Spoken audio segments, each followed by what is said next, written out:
Assalamualaikum, kami dari kelompok B10. Di sini kami akan menjelaskan mengenai best project dari praktikum kebidanan. Saya Melati Hawala Sumarita. Saya Rosa Fabiani. Saya Muhammad Raihan. Dan saya Umar Dr. Ahmad Tikona akan menjelaskan mengenai gangguan pemeriksaan reproduksi pada hewan menggunakan USG. Mohon disimak ya. Terima kasih. Selanjutnya saya akan menjelaskan mengenai apa itu ultrasonografi dan penggunaan USG pada hewan. Ultrasonografi atau yang biasa kita kenal dengan USG itu merupakan sebuah teknik diagnostik pencitraan menggunakan suara ultra untuk mencitrakan organ internal dan otot, baik dari segi ukuran, struktur, maupun luka patologi.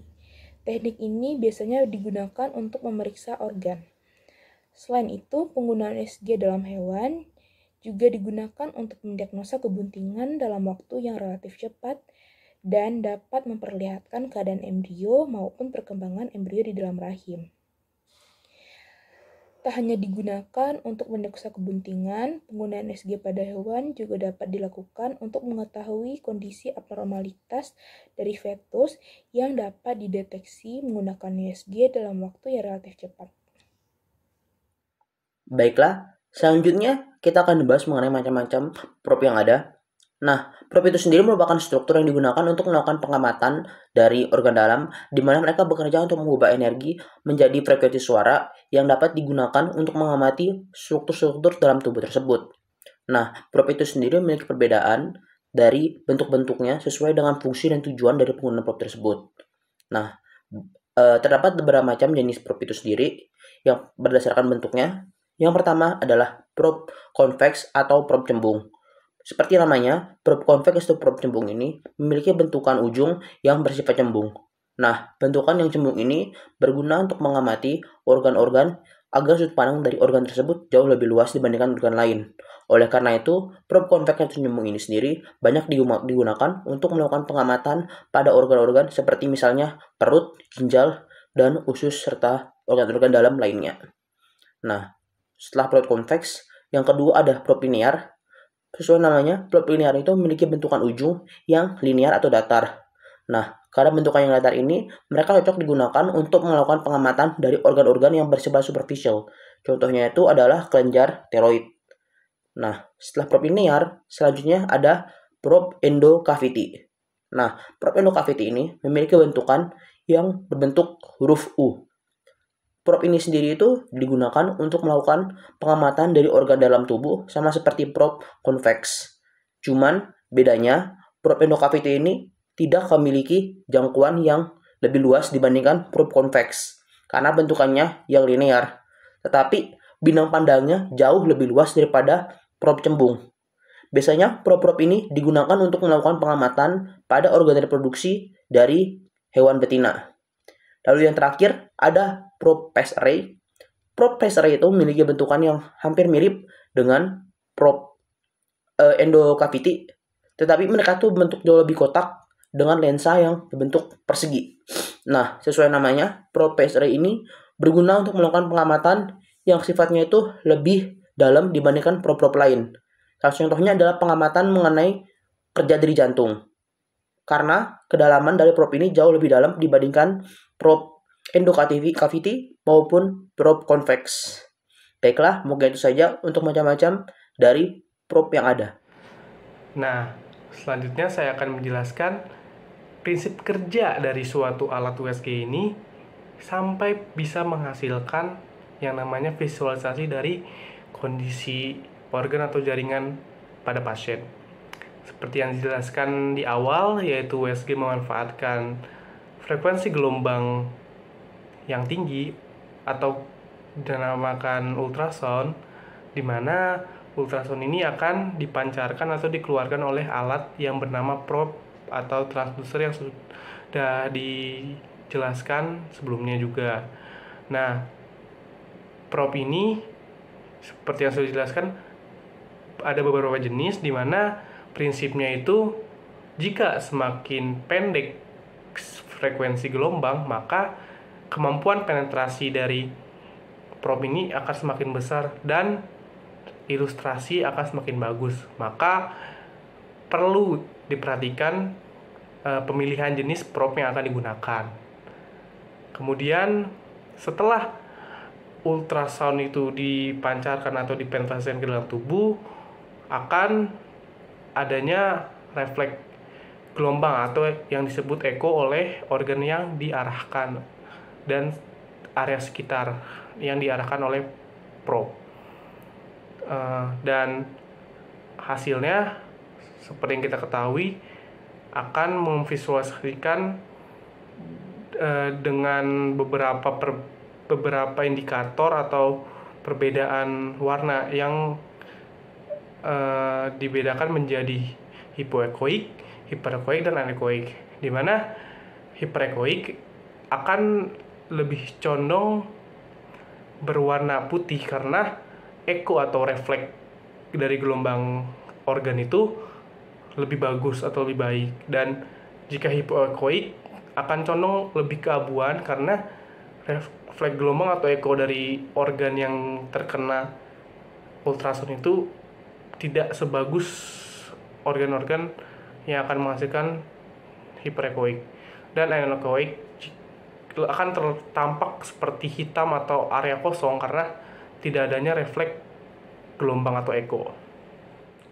Untuk benda yang akan menghasilkan tampak hiperekoik sendiri pada tubuh seperti jaringan ikat, tulang, atau benda-benda lain yang bermasih padat. Lalu, benda yang akan menghasilkan tampak hipoekoik adalah jaringan lunak. Dan yang akan menghasilkan tampak anekoik sendiri adalah benda-benda cair.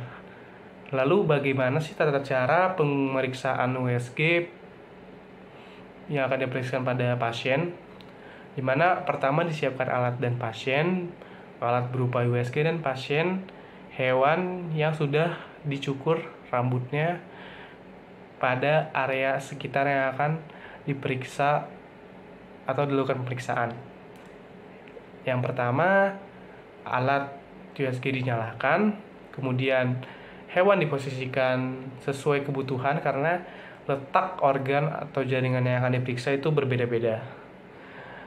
Setelah itu, jenis probe dipilih karena sudah saya sebutkan tadi akan mempengaruhi hasil ilustrasi dari jaringan atau penggambaran dari jaringan yang akan diperiksa. Setelah probe dipilih, atur kembali jumlah frekuensi gelombang yang akan digunakan juga karena berpengaruh juga sama seperti probe. Lalu dia aplikasikan gel ultrasonografi ke area sekitar yang akan dilakukan pemeriksaan karena gel ini berfungsi sebagai media penghantar atau guna ultrasound ini dapat terserap oleh tubuh.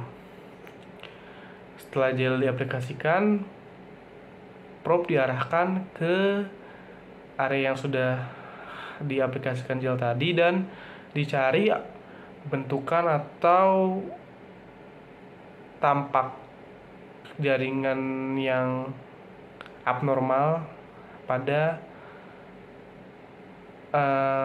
pasien.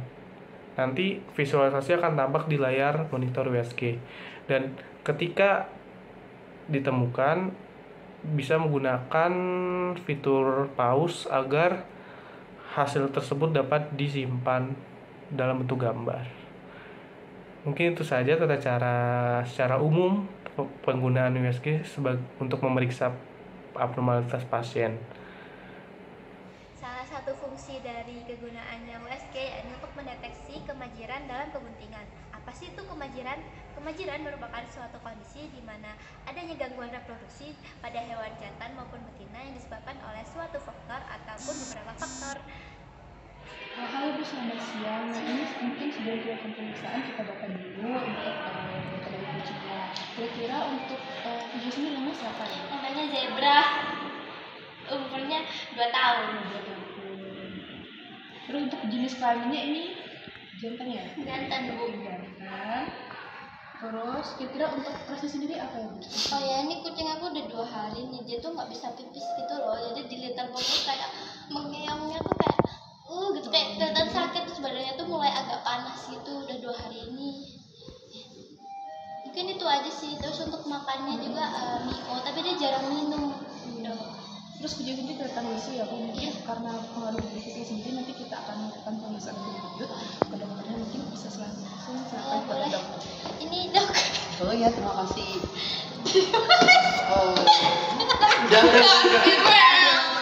Baik Bu, ini setelah kami lakukan pemeriksaan klinis terhadap kucing yang ada. Jadi untuk bisa memastikan kira-kira penyakit yang diderita oleh kucing ibu apa, harus dilakukan pemeriksaan menggunakan USG. Karena seperti dari gejala yang ibu bilang tadi itu terjadi pada sistem kandung kemihnya. Dan untuk mengetahui kira-kira permasalahan apa yang ada pada kandung kemihnya, kami membutuhkan USG untuk bisa melihat permasalahan tersebut. Jadi dari ibu sendiri apakah setuju untuk dilakukan pemeriksaan USG? Setuju dok. Silakan. Baik, akan saya lakukan pemeriksaan USG terhadap kucingnya. Terima kasih dok. Sama-sama. Untuk handling kita memakai obat dorsal karena keluhan dari pemilik hewan diduga kelainan pada daerah kandung kemihnya atau venutnya. Jadi kita posisikan obat dorsal, lalu pastikan pada bagian area yang akan di USG sudah tercukur rambutnya agar saat sedang pemeriksaan hasil dapat jelas terlihat di layar USG.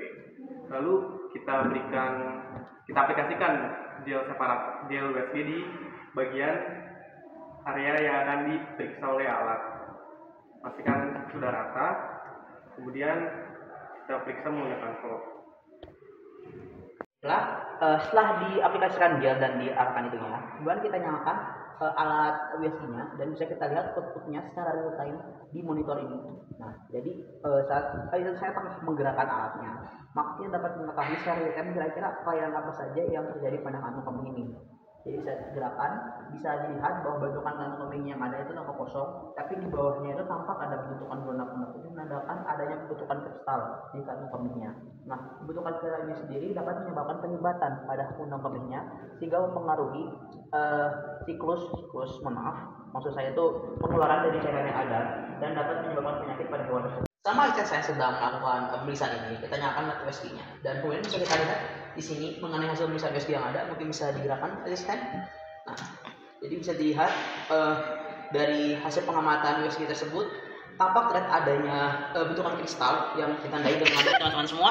Dari hasil pemeriksaan menggunakan USG tadi dapat kita diagnosa bahwa hewan yang ada mengalami FLUTD atau Feline Lower Unitary Tract Disease yang merupakan penyakit gangguan pada sistem kandung kemih bawah dari hewan yang ada, sehingga hal ini dapat menyebabkan terjadinya kesulitan hewan untuk mengeluarkan air kencingnya.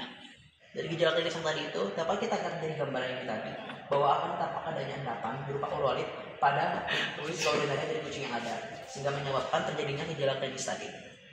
FLUTD tadi merupakan penyakit yang sering terjadi pada hewan jantan umumnya, dengan gejala yang bisa terlihat adalah susah saat mengeluarkan urin, kesakitan saat mengeluarkan urin, dan bisa sampai terdapat darah pada urin atau hematuria.